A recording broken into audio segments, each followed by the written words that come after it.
Vous êtes encore trop nombreux à avoir peur d'avoir des plantes aquatiques dans votre aquarium.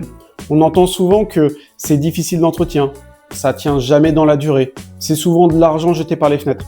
Aujourd'hui, je vous prouve le contraire. J'en profite pour faire une petite aparté. Vous êtes de plus en plus nombreux à nous regarder, mais pensez à nous suivre sur les réseaux sociaux. Plus vous serez nombreux, plus ça nous permettra de mettre en place des projets intéressants et de vous faire de plus en plus de vidéos. La solution pour avoir des plantes aquatiques qui sont belles et qui tiennent dans le temps, c'est tout simplement d'utiliser des engrais. Alors, les engrais liquides, ça peut faire peur, parce que sur le site, vous en avez par exemple plusieurs centaines. Sachez que globalement, il en existe 3 types. 2 types d'engrais universels, ceux qui n'ont ni nitrate ni phosphate, donc qui n'ont pas de risque de développer des algues, ceux qui ont des nitrates, des phosphates, qui sont un peu plus spécifiques, et tous les engrais qui là sont très spécifiques et vont dans le détail, pour lesquels vous avez de l'azote, du phosphate, ou encore des nitrates par exemple.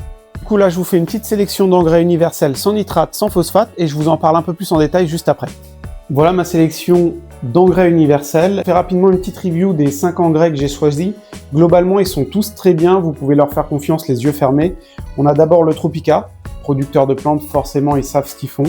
Vous avez le Oise, est-ce qu'on a besoin de parler de la marque? Je ne pense pas. Le Colombo, 100% bio, si vous êtes un peu écolo sur les bords, c'est vachement bien.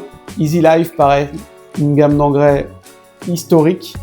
Et un qui est un peu moins connu, le Floragro de chez Colombo, qui, en termes de résultats, est aussi assez impressionnant. En général, vos plantes, elles ne tiennent pas dans un aquarium parce qu'au bout d'un certain temps, elles deviennent carencées. Ça veut dire qu'elles ont un élément qui va leur manquer. On vous a d'ailleurs fait un petit tableau qui permet de reconnaître facilement les carences, on vous l'affiche tout de suite.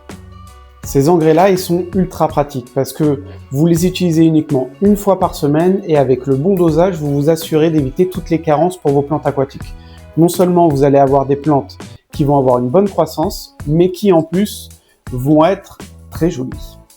Mais alors concrètement, qu'est-ce que ça va changer d'utiliser un engrais universel? Et bah, comme je vous l'ai dit juste avant, grâce à celui-ci, vous n'aurez plus de carence. Ce qui veut dire concrètement que vous n'aurez plus de feuilles qui tombent, de feuilles jaunes, de feuilles trouées, et vous aurez des nouvelles pousses bien plus régulièrement. Alors là, je vous ai présenté des engrais qu'on appelle universels, qui répondent à la majorité des besoins, mais qui n'ont ni nitrate ni phosphate. Comme je vous le disais avant, il en existe des universels avec nitrate et phosphate, et des spécifiques.